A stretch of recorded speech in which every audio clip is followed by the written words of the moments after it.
بسم اللہ الرحمن الرحیم۔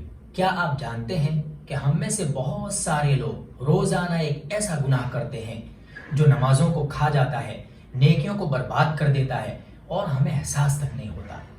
ذرا غور فرمائیں، کسی کے جاتے ہی ہم کیا کہتے ہیں؟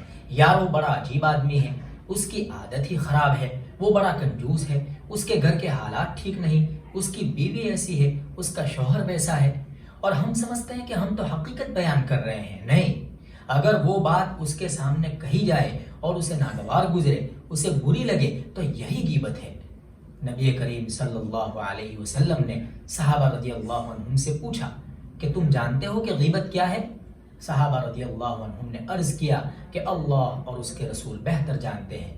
آپ صلی اللہ علیہ وسلم نے فرمایا، اپنے بھائی کا ایسا ذکر کرنا جو اسے ناپسند ہو۔ صحابہ رضی اللہ عنہم نے پوچھا، اگر وہ بات واقعی اس میں موجود ہو تو؟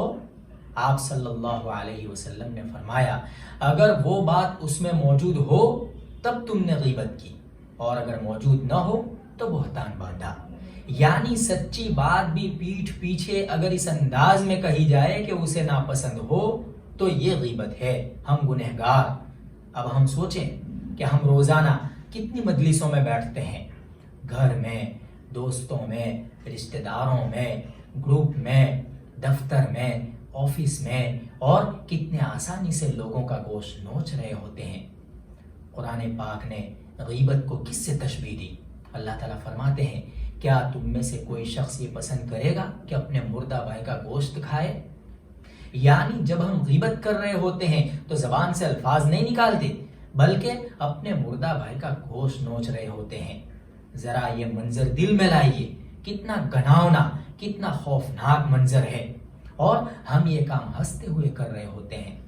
آج غیبت صرف زبان سے نہیں ہوتی ہے، بلکہ اسٹیٹس لگا کر، گروپ میں کسی کو بے عزت کر کے، کمنٹ سیکشن میں کسی کو ذلیل کر کے، میم بنا کر، وائس نوٹ میں کسی کی برائی کر کے، یہ سب بھی غیبت کے دروازے ہیں۔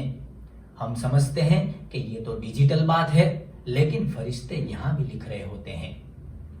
آپ سوچیں کہ ہم نے کبھی غیبت کے بعد توبہ کی؟ کبھی اپنی زبان کو روکا؟ کبھی اس شخص سے معافی مانگی؟ نہیں۔ کیوں؟ اس لیے کہ ہم اس کو نارمل سمجھ بیٹھے ہیں، اور یہی سب سے بڑا خطرہ ہے کہ جب گناہ ہی محسوس نہ ہو۔ آج سے ہم 3 کام انشاءاللہ ضرور کریں گے۔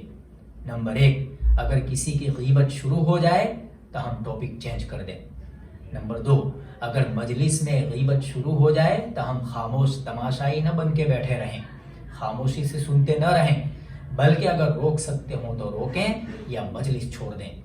اور نمبر 3، روزانہ رات کو سونے سے پہلے ہم سوچیں کہ آج ہماری زبان سے کس کا گوشت نوچا گیا، اور پھر اس شخص سے معافی مانگیں اور اللہ تعالیٰ سے توبہ کریں۔ اور ہمیں یاد رکھنا چاہیے کہ زبان چھوٹی سی ہے، لیکن جہنم میں گرانے کے لیے کافی ہے۔ اللہ تعالیٰ ہماری حفاظت فرمائے۔ جزاکم اللہ۔